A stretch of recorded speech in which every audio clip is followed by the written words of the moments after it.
हनुमान जी ने सीना क्यों चीरा? यह कहानी हमें सिखाती है कि हमें बिना किसी फल की इच्छा के कर्म करना चाहिए। स्टोरी। अगले महीने स्कूल में होने वाली स्केटिंग प्रतियोगिता के लिए आर्यन दिन रात अभ्यास कर रहा था। उसकी कड़ी मेहनत देखकर लग रहा था कि इस बार की प्रतियोगिता वही जीतेगा। आर्यन को भी पूरा यकीन था कि वही पहला इनाम जीतेगा, जो कि एक लेटेस्ट प्लेस्टेशन था।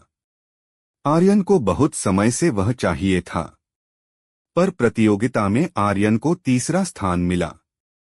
आर्यन बहुत दुखी और निराश हुआ। वह स्केटिंग ग्राउंड में बैठा सोच रहा था, आखिर इतनी मेहनत करने का क्या फायदा अगर मनचाहा इनाम ही ना मिले। अब मैं स्केटिंग कभी नहीं करूंगा। उसके मन की बात उसके दोस्त नचिकेता तक पहुंची और वह तुरंत पैराशूट से ग्राउंड में लैंड हुआ और स्केटिंग करते हुए आर्यन के पास आया। तुम एक इनाम के लिए स्केटिंग जैसी मजेदार चीज छोड़ना चाहते हो? चलो तुम्हें एक कहानी सुनाता हूँ, शायद तुम्हारा मन बदल जाए, नचिकेता ने कहा। यह तो तुम जानते ही होगे कि श्री राम ने हनुमान जी की सहायता से लंका के राजा रावण को हराया था और युद्ध जीतने के बाद वह सीता माता, लक्ष्मण जी, हनुमान जी और अपने दूसरे साथियों के साथ अयोध्या पहुँचे। जब वह अयोध्या के राजा बने तब सीता माता ने उनसे निवेदन किया कि जिन्होंने भी युद्ध जीतने में उनकी सहायता की है वह उन्हें धन्यवाद के रूप में कुछ भेंट देना चाहती हैं। सीता माता ने सबको कुछ न कुछ अनमोल भेंट दी। अब हनुमान जी की बारी थी। श्रीराम मुस्कुराते हुए बोले, आप भला हनुमान को क्या भेंट देंगी? इनकी निस्वार्थ सेवा और भक्ति का तो कोई मोल हो ही नहीं सकता।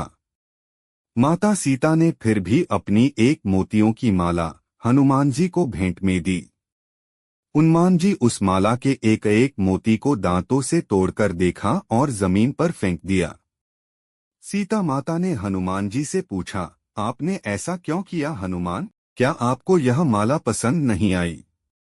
ऐसी बात नहीं है माता, पर यह भेंट मेरे किसी काम की नहीं, क्योंकि इसमें मुझे मेरे प्रभु राम नहीं दिखे।